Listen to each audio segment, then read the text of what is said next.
ang inyong tulay sa himpapawid ng serbisyo publiko. Ang Presidential Broadcast Service, Radyo Pilipinas, Radyo Publiko. Radyo Pilipinas. Radyo Publiko.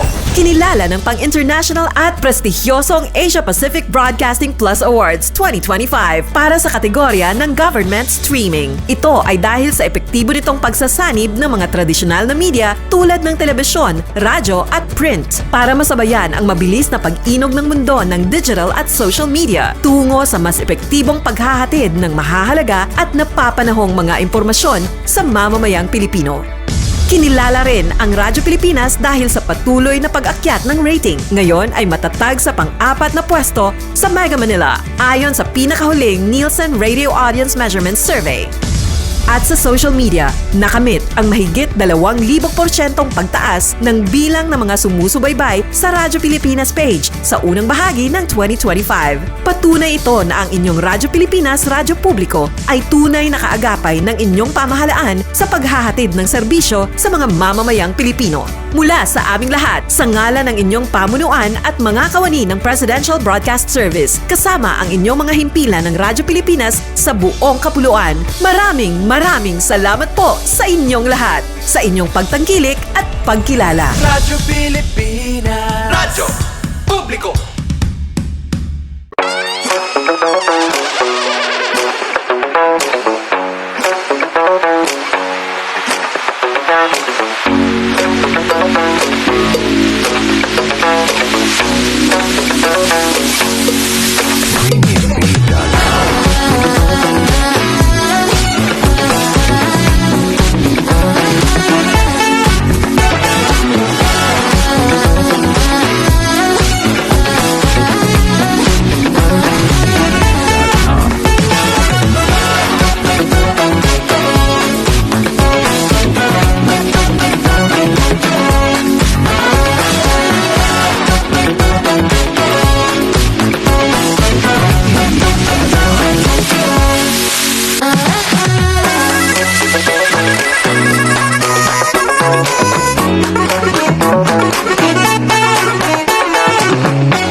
Yes, mga higala, may adlaw ka natong tanan ug welcome diri sa itong panaguban sa itong tuluman ng tambayan sa Radyo Pilipinas. Kauban ninyo Armando Feniquito, mga higala.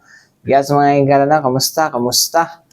No, padulong na po ta sa katapusang tuig din, no? Bagong tuig, magbagong tuig na po ta, mga higala, no? So, unsa na po kaya ito mga New Year's resolution karong panahon, ano? Ano pa bang New Year's resolution na to para sa 2025 na kuan ba na to? Na unsa ni? Kanang tawag gani? Na kuan ba na to? Tawag gani kanang ato bang natuman? Dito ako nagkain New Year's resolution maigalay kayo say makalimot ta. Basta na lang spontaneous ta maigala kay bisag wala to gyud plano. Madayon gihapon, no? Or mas makurat na lang ta nga. Uy, nani yung ani di ay? Hey, uy, nani tayo kundi ani no? Wow, ayos kayo. Di ba? Kanang mga plot twist mga igala nga watog expect nga mabuhat day nato na sa karon tuig ka mga igala, no? So actually my God, daghan kitag mga gipang-agian karon tuig no? Medyo bugat gid si 2025, no? Para sa tuang mga igala kay daghang mga panghitabo, no? O sige lang padayon gihapon ta mga igala, no? Na unta dili mausab sa tuig, no? Or sa sunod tuig dapat ingon ani na dili na ni mahitabo ana good kanang mga kan ba, no? So mapasalamaton gyapon ta kay maabtan ta no og 2026 mga igala no magsugod tag 2026 and then I think sa atong pagkuan pa lang nato karon pagmuni-muni karon mga igala no makaingon ta nga oo, no? Unta no maabtan pa ta og kaning hindi po end of the world maabtan pa ta no og kanang mga tuig mga igala nga unta okay nang tanan, no? Wala na kayo kuan, wala na kayong ani ka mga init na mga panagbangi good well normal man pud na sa society mga igala no nga nagi mga panagbangi gid mga igala, no? So wala well ato lang tawag ni ato lang iampo na no, iampo lang nato na mga higala no nga maukit ang tanan jud for 2026, and then atong mga unsa ba to sa bana kana mga butang nga dili angay na atong dalhon sa 2026 bilhin na to sa 2025 no. Sa 2025 pag na sila kutob yun mga higala no. Anyways, mga higala, i-celebrate po na to mga higala, mga kalampusan po na to no, or bisan small wins no sa tuang kinabuhi this 2025 sa bato mga nakabot karon 2025, di ba?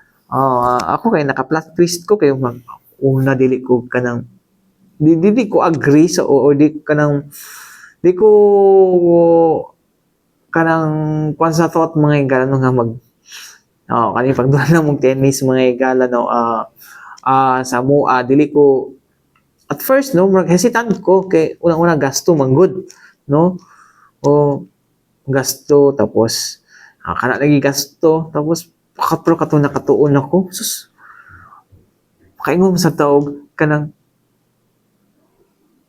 di pa di ko gasto o actually giganahan ni noon ko no willing na mo gasto para sa ngunaan nga mga butang murag uy kito mo na mo pugod siya benepisyo gud mga higala noon may sa part na ako sa akong physical activity at least once or twice a day or twice a week I mean is makadula mi tapos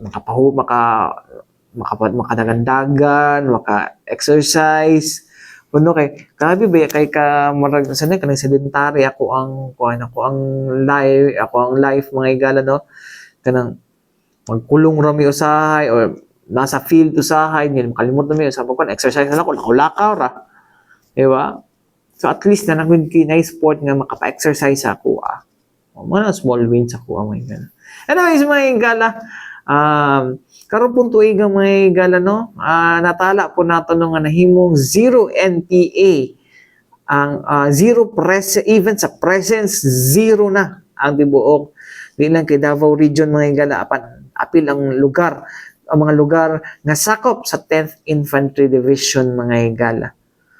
Dako kay nang kadaugan mga higala kay liman ka almost kan anay kung dili insurgency free NPA free. Di ba? So angay gagawin nato na i-celebrate mga higala kay kaning lugar na especially Davao Region mga higala grabe kabaga ang NPA dinhi sa unang panahon. Karon asa sila? No? Wala kabalo kung ang uban mga higala makaingon naman tag NPA na silang mga higala kung magbitbit og armas kung di na sila magbitbit og armas di na sila NPA no so anyways mga higala atong balikan mga higala no ang nahimong accomplishment sa 10th Infantry Division mga higala no pinaagi sa ilang Public Affairs Office Chief nga si Major Ruben Gadot paminaw na to. I-grab na po na ko ni siya ang opportunity ma'am sa ato ang pag-update sa katibukan ng accomplishment and activities sa ato ang division for calendar year 2025. No, kay mo naman niya ang last nga bulan basi mabisita mga the following days or weeks. So hinahinayon ako as pasa sa ikan nga ma-deliver ang ato ang update sa 10ID before we go to the ways forward or way ahead sa ato ang campaign, no? So tama to Ma'am Ruth, no? Since June 2025 wala naging presensya sa NPA sa ato ang area o ginatawag na tunig zero active NPA units or even individuals diri sa tibok joint operational area sa 10ID. So dili lang ni siya basta-basta nga insurgency free, daghan kayo insurgency free areas sa tibok nasod, but kana nga area na agya po mga remnants na mga nabilin, no? Naapoy areas sa Pilipinas nga particular sa West Mincom area nga dismantled ang SMRC ang regional committee nga bilang confronted threat, but naay other units sa CPP and PNDF sa other areas nila. So ang kalainan sa to sa 10ID is ang katibukan ng area sa 10ID kung asa na ay tropa na jurisdiction ng 10ID wala na presensya sa NPA. So with that gamay lang balik sa atong panahon para lang makita kung saan ato ang mga gipangbuhat nganong na na totally defeat na to ang SMRC, and at the same time na sustain na to ang hard fought gains na to pag-abot sa insurgency free status. First is ang ato ang focus military operation. Number one, gina siya permi, ang core competency sa ato ang military is war fighting, kung atong tanawon. So ang 10ID nakakandak og 60 ka combat operations resulting into 5 encounters. With that 5 encounters, tulo ang naay significant result at which na-neutralize, namatay sa engkwentro ang tulo ka NPA. Dili lang basta-basta ni siya ng mga NPA but mga officers nila. Kung mahindo man na to si Jeffrey Casal alias Lalay, ang Vice CEO sa Jaguar, ug si Albert Chavez ang CEO sa Jaguar mismo. Then nasundan ni siya sa apprehension sa katong tibuok remnant sa SMRC led by Nikki Kaniki or Charis Banyes, sa SMRC dito sa Agusan, Bunawan, Agusan del Sur. So sa tuwang combat scoreboard, we have a total of 705 ka CTG personalities, either na kuha na to sila pinagi sa encounter, na-capture na to sila sa ato ang mga operations, o kasagaran diri is surrender. So 705 CTG personalities along with 238 assorted firearms categorized as high-powered firearms and low-powered firearms. So with that,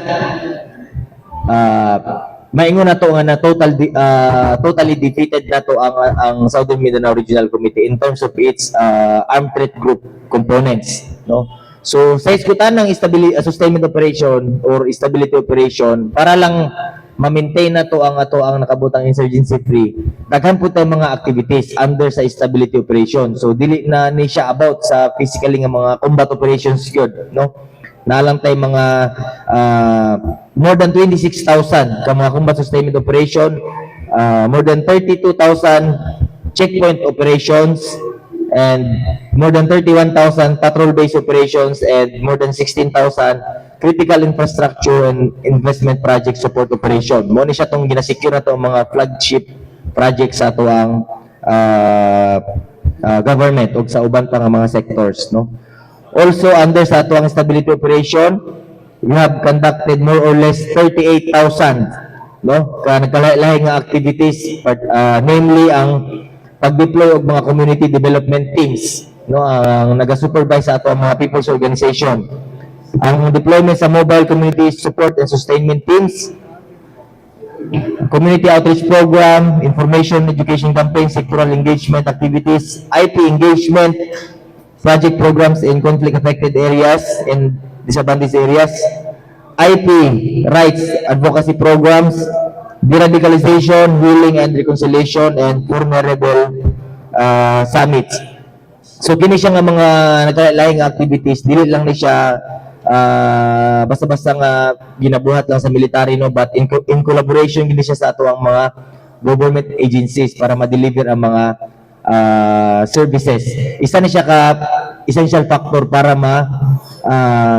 mapugna na to ang recovery efforts, Ang sundalo posible na to na makaingon nga dili nila na kaya or ang kapulisan nga banggaon para makabalik sila kay ready ta, capable ta, daghan tag but isa sa atong ginatanaw diri is ang lisod nga madipinsan sa sundalo is ang mga exploitable issues, kung naikulang pasilidad sa mga sitios, ang kapobrehon, kasi kung sa ka maayo ang atong sundalo pag abot sa iyang skill, sa iyang core competency niya, dili gid na siya basta-basta masolve. So kinahanglan nato ni mga collaborative activities, And also aside from that is kining atuang HADR operation or humanitarian assistance and disaster response, nga mga activities. Wala ra ni siya nagpakita nga basta lang ang military alone, but in collaboration gihapon ni siya sa ato ang mga nagkalain nga government agencies, lalo na gid sa kaning pag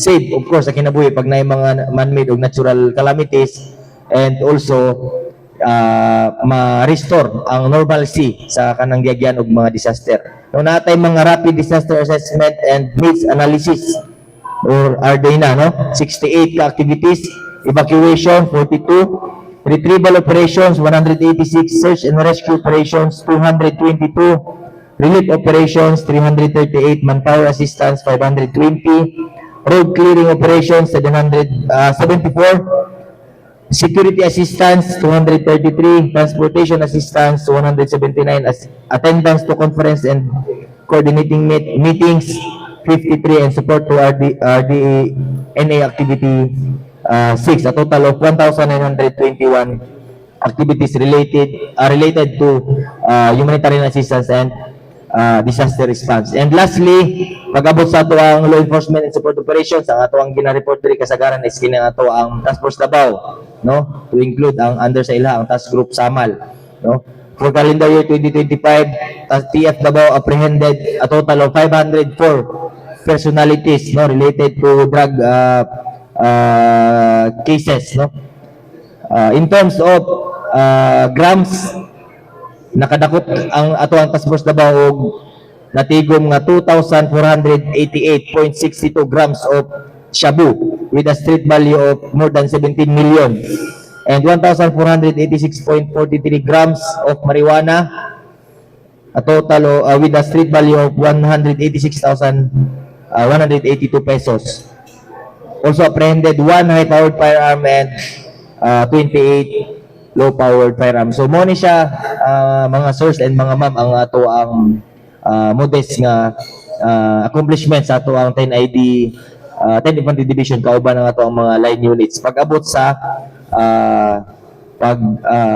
totally defeat kinato sa SMRC, sa armed threat groups again, and sa pag-sustain nato sa ato ang mga nakabutan o ang ato ang participation sa mga mekanismo sa ato ang whole of nation approach. With this, sa pangutana ni Ma'am Ruth kanina, no, ang sa mga musunuday, kabaluta, dugay na nato ginaingon nga the Armed Forces of the Philippines has already shifted its focus from internal security operation into territorial defense operation, or kinatong itawag na IES o external support, external security operation rather, no? So sa atong ginabuhat ani kay wala man ta, layo-layo man ta mismo dito sa taas og tension nga area, which is ang ato ang exclusive economic zone, no, sa West Philippine Sea. So ang ato ang mga taskings is just to i-monitor ang mga clandestine operation, dili lang man po sa isa ka lugar nga nasa foreign countries, but all foreign countries nga naay mga clandestine operation na naay potential nga nagakandak og espionage sa to ang nasod sa Pilipinas. At the same time, ang ato ang preparation sa battalion size ng mga movements or bigger than battalions o interoperability sa other units sa ato ang Philippine Army. So that's all sa ato ang 10ID updates pag-abot sa ato ang campaign, mga sirs and mga ma'am. So, mo ito mga ikala, no? Ang accomplishment, no? O kalampusan sa tibok, sa itong kasundaluhan din sa part sa Eastern Mindanao mga igala, no? Particular mga igala, no? Davao Region, pinakadako. Mo nila ang base sa tibok Davao Region, parte sa Region 10, parte sa Caraga, parte sa Region 12, no? Na sila gin ang kuan mga igala, no? Mo na ang sakop sa Eastern Mindanao, ay dili sa 10th Infantry Division mga igala, no? So dako na kayo kalampusan yun mga igala. Grabe. No, abi na kung kutob na to sa katong insurgency free kay dili man neutralize ng mga nabili nga NPA, pero wala gi paningkamutan gyud sa tong kasundaluhan nga masiro na gyud ng mga NPA din no? Masiro na gyud mga igala, no? So good job sa atong mga sundalo mga igala, no? It's not good, it's excellent job, no? Excellent job ng mga igala, no? So karon mga igala to kasundaluhan, no? Walo nanay na pull out dito mga igala, no? Kay gi-recall na ang 701st Brigade mga igala, no? Padayon gyud atong 10th Infantry Division mga igala, no? Sila mo to ilang gingon padayon sila sa kuan no sa ilahang internal security and uban mga higala, mo-assist na sila sa law enforcement mga higala no. Mo-assist na kay wala namang kay problema mga higala no in terms of kanang sa kuan nila mga higala. In terms sa ilahang problema sa bukid, sa bukid. Ang kala na is pag-abot na lang po sa mga ayuda, mutabang sa mga mutabang sa tuang mutabang sa tuang mga national government agencies nga maabot ang tabang dito sa gobyerno, no? O ang disaster human kanang HCDR, humanitarian assistance and disaster response mao na ang ilahang na karon no. So dili na ang sundalo di na gira-gira dire sa igo na sila magtabang na sila na sila laing nga task mga higala no. So as they shift to kanang external defense external territorial defense mga higala mo na ilahang karon no target yun mga higala no nga madepensa nato ang teritoryo. But anyways, mga gyapon kung maingon ng gyapon no good, excellent job good para sa tuang 10th Infantry Division. Anyways, mga higala, balik kita man lang sa mga importanteng pahinumdom niya to si Biyanan.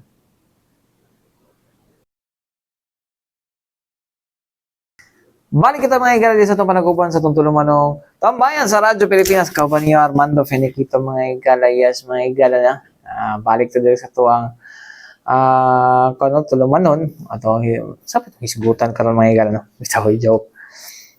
Anyways, mga higala, dinita no sa isa sa mga nahimo pong kalampusan mga higala no. Sa tuang sa tuang syudad mga higala no ang pagpasa sa kaning shelter kaning localized shelter plan mga higala no, ordinance no kun asa dinhi sa maong ordinance mga higala nakalatag ang mga plano mga higala kung unsa klase nga mga pabahay ang ihatag sa tuang lokal nga kagamahanan mga higala no, or unsa ba ang mga scheme mga higala no kay lagan mo gud mga pabalay mga higala no na uban mga higala nga wala nagmalampuson no, it's because of budgetary constraints or dili kaya sa mga beneficiaries ang scheme sa pagkuano kay dili man po nato na mahatag nga libre good no, dili na mahatag nga libre good mga higala. So mao gid na ang kon karon mga higala sa city mga higala no kung dili mahatag og libre so kung mingon nga i-dole out lang gid sa ilahang mga higala ang maong pabalay tama ba kung dole out no kung i-dole out gina sila ng mga balay nga kan sa gobyerno mga higala no medyo maglisod pod no so kinahanglan pod nga naapoy sistema pod na kanang kuno nato ang syudad mga higala no nga unsa ang mas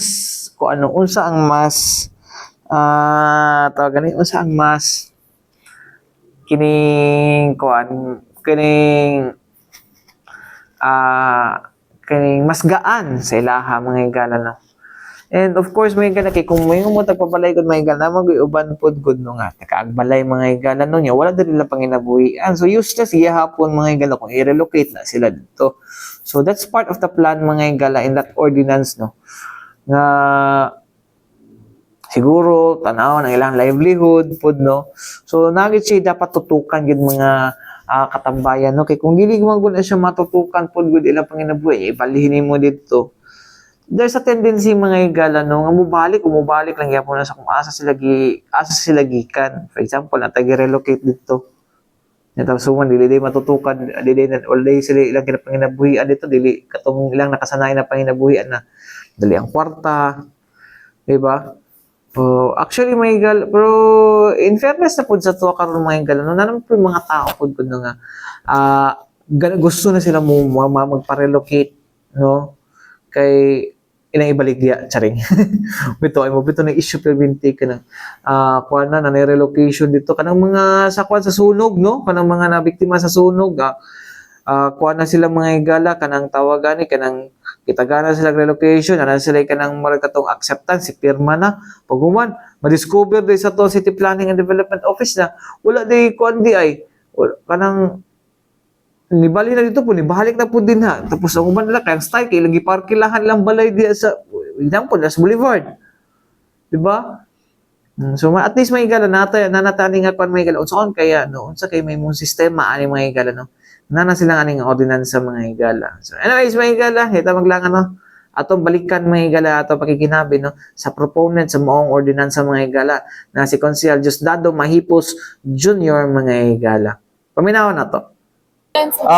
Karong adlaw atong gipasar sa ikatulong pagbasa ang local shelter plan sa siyudad sa Davao antod sa tuig 2031. Kini nga ato ang local shelter plan naa diri nakahan-ay ang ato ang mga pagabuhaton arong matagaan atong saktong kasulbaran o katubagan ang mga hagit sa pabalay sa siyudad sa Davao. Isa ang mapahimong beneficiaries. Ang ato ang mga lain-laing mga sektor labi na ang mga ISF nato katong mga nagkinahanglan the underprivileged and the homeless citizens sa Davao. So socialized housing ang ato ang gina-focus dire. How do they apply for This is just a plan, and then incorporated in this plan are the affordability strategies. Nakita nato na natay public rentals na gina-propose, nakita nato na natay rent to own na gina-propose, na nay lease, na nay use of rack, dili lang kay automatic transfer of property. Unya lain-lain pod ang klase nga pagatukuron na atay single attached, single detached, na apoy mid-rise og naay mga lain-lain na mga schemes na atong gipaningkamutan nga ma-approve dire kay mao ni among tan-aw nga makatabang aron masayon ang pag-angkon sa pabalay diri sa siyudad sa Davao. So once meaning ani ang city government mismo ang magpatupod og balay para sa atong identify mga sectors.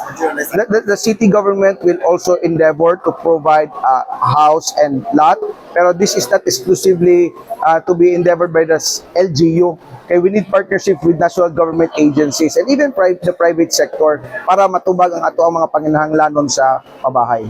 So next step ani after sa passage. We are going to amend the shelter code. The shelter code contains the provisions upon which the shelter plan will be enforced and implemented, and we need to amend it to be consistent with our plan. So kung atong na namoy alayon mo sa mga housing agencies like Pag-ibig, SHAFC, NHA, among others. so ang atong plano is mo sila Ay, paabot na to sa ilaha to, but we do not we are not dependent on them kay maningkamot gid ang siyudad sa Davao na maka pundar ta og ato ang pabahay para sa ato ang mga katawhan kay naa naman ta existing na yuta. Kinahanglan natong kwarta para pagtukod. sa location ani Daghan na tagyuta existing kay naaman tay ang Los Amigos is an existing pabahay in partnership with NHA.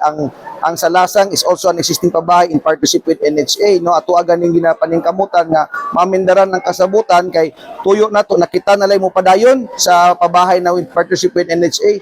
Tapos napod tay yuta dito sa Tibuloy, napod tay yuta diri sa Manambulan na ato apong gina-develop pod. And hopefully makasecure ta og funding para matukuran og mga balay. Pero our plan is not house and lot lang, no, naputay land only na mga options para sa ato ang mga beneficiary. Napasalamat agdako sa Davao City Housing Davao City Housing Office kay sila gyud ang nangandam para mapasar ning ato ang local shelter plan. Pero sir, under the past, bago lang na past na budget, sir, wala pa allocated budget for this, for the construction. Yes, naatay budget for acquisition before, that's why we are able to acquire.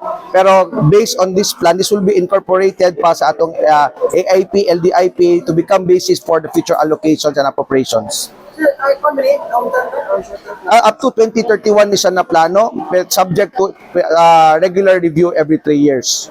Yes.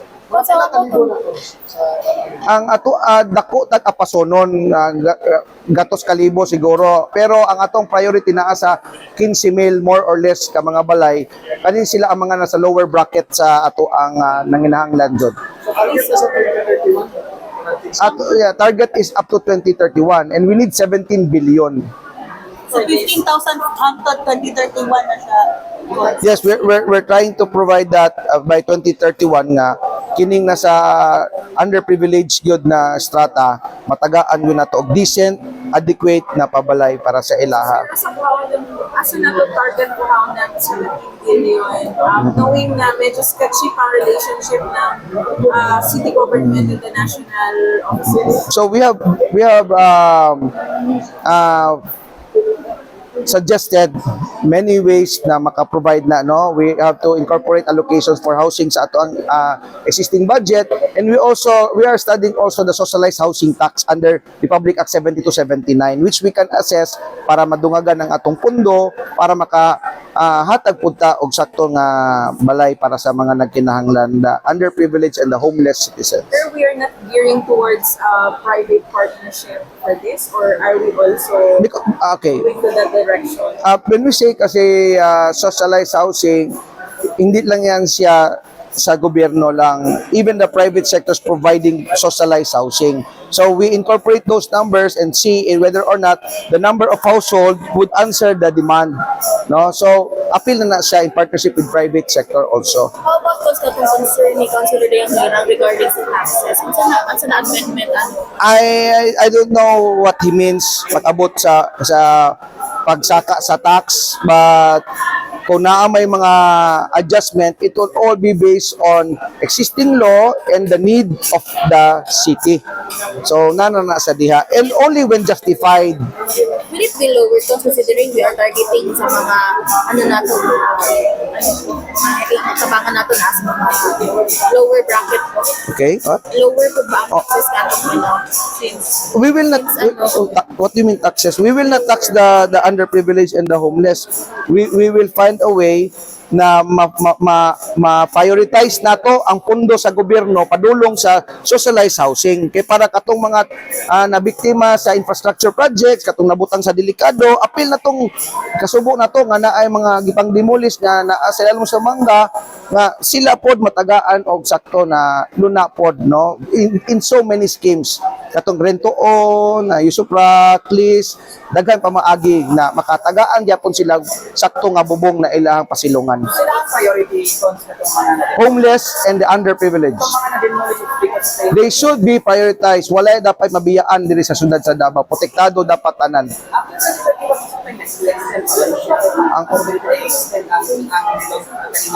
It can be extended, it can be amended at any time, but this will become a framework, the backbone for future actions. To clarify sa eligibility requirements sa mga beneficiaries funds, to make sure na may taga-Davao lang dito sila, no? Kasi ang uban na po, Yes. funding delay sa mga city kaya gina-offer. Okay. Before you can qualify, you have to comply with Republic Act 7279, and we already have a local ordinance also, the shelter code, but we are going to amend it because we want to make sure that the qualification kanabang makatabang yun siya ba, dito palisdan ang tao nga gusto makakwalify. asa na ba, sir, sa amendments sa The City Housing already conducted a workshop for the proposed amendments, which they will finish and then submit to us for further refinement. Sorry ko sa late, natin available ng mga houses for this possible beneficiaries. Naatay na sugdan na in partnership with NHA, ginapadali ni Mayor Baste Duterte kay gusto na niya gid na makitaan ang final na makapuyo na ang mga tawo. In fact, nag-acquire pod ta og dungag na pod nga area para sa ato ang advokasya o programa ni Mayor pod nga matagaan gid pabalay ang mga nanginahanglan sa syudad. Pero dili pwede ito mga busar. Kanang naay guidelines and naay qualifications because this is one of the flagship program of the mayor to provide a decent and adequate housing for the citizens of Davao City. Sir, sa 15,000 natin ang target housing, and with this, sustain natin with NHA, ilan lang ang kasunod? Priority lang tong 15,000, but we will endeavor to answer the backlog. So the priority is 15,000 in the flat span of period. So taas-taas pag yun ang atong gukronon. Kaya na, sir, with the plan. Kung kaluyan sa Ginoo, wala imposible, pero kini buhaton na to ni para ni sa katawhan. Thank you, sir. So, mga to mga higala, no? Ang pahayag ni Konsehal Diosdado Mahipos Jr. mga higala. So, mga to, no? Very promising na mga higala, no? Up to 2031 ni siya nga, okay, 5-year plan man. Up to 2031 ni siya nga plano mga higala, no? And ilahan ni i-review every 3 years, every 3 years or 2 years mga higala, no? Kung unsa pa ba dapat buhaton ani mga higala. So, sa 2031, na possibility nga ilahan ning malahi na pud, no, malahi na pud ang unsa ni, malahi na pud na siya nga plano mga higala kanang ordinansa na amendment o ilabag i-repeal, no, depende na gyud na mga higala kung say dagat sa tong konseho ana panahon na mga higala. But good thing na naikuan mga higala na institutionalize na ni siya mga higala sa tong konseho, no, na may sundon sa to ang lokal nga kagamahanan mga higala. And kung nanatay kanang mga pabalay pod mga higala, no, so yung tong istorya dito kung sabay mga scheme iyang gingon dito na ay babasin din na ay kanang vertical type na housing, kanang condo type ba, no, or tenement style na puntay kanang lote lang, no, tapos si Kwan na ang mag-develop, si beneficiary na ang mag-develop, di ba? So what I mean kanang dili gud kanang Kwan gud, no, sila ni bahala mag-develop ang ilang lugar mga higala kay mas na may uban prefer na lang na mga higala. Well, I remember Kwan mga higala, no, I remember itong gingon ni Kwan, no, ni former Senator Cynthia Villar mga higala, no, nga naagi mas prefer gid mga higala, no, nga luti na lang ilang kwan kaysa kanang pabalay mga higala, no, kay kanang mga pabahay pud uban mga higala, no, prone po na sa corruption mga higala, no, kana labi na kisi makadaw ka kontraktor mga higala, pila kay kickback ana, pila kickback ana bitaw ay. Pero ang kanang nato ang mga higala, no, nga unta, no, katong mga hatagad og balay pod, no, og hatagad relocation sa tuang unsa ni sa tuang gobyerno, no, puy pod ninyo, no, ayo kanang himuon ninyo panginabuhian. Well, diskarte po na nila mga higala, pero kanang tinuod ba nga kanang magpuyo mo diha, no, kay gihatag man na sa inyo nga balay, no, naman magibayaran kag mayra ito mag-subsidize sa ato lokal nga kagamahanan, no, kung inaana, pero kung inyo man na imong kuan nga mukita mo may pagbili na mo tagaan og balay, no, wa po na akong kuan po, no, mo po gani mga dapat kanang tun-an, no, tun-an og maayo ng mga kuan mga higala doon, anog maayo may paunsa ato ang kuan mga higala, no, ato ang mga tun-an sa ato ng gobyerno mga higala, no, it's a whole of nation approach dapat sa mga higala, no, kung paunsa nga ang ilang pagkinabuhian dili maapektuhan. That's the good thing that we need. Ato ang ikuan nga dili gyud maapektuhan ang ilang pagkinabuhian mga higala. So anyways mga higala, matay kong oras ang ngalan sa Tibuok Persa sa DXRP Radyo Pilipinas, Radyo Publiko Davao mga higala, ko na Armando Finiquito. Alang sa tambahin sa Radyo Pilipinas, hangtod sa daghang salamat og maayong adlaw kanatong tanan.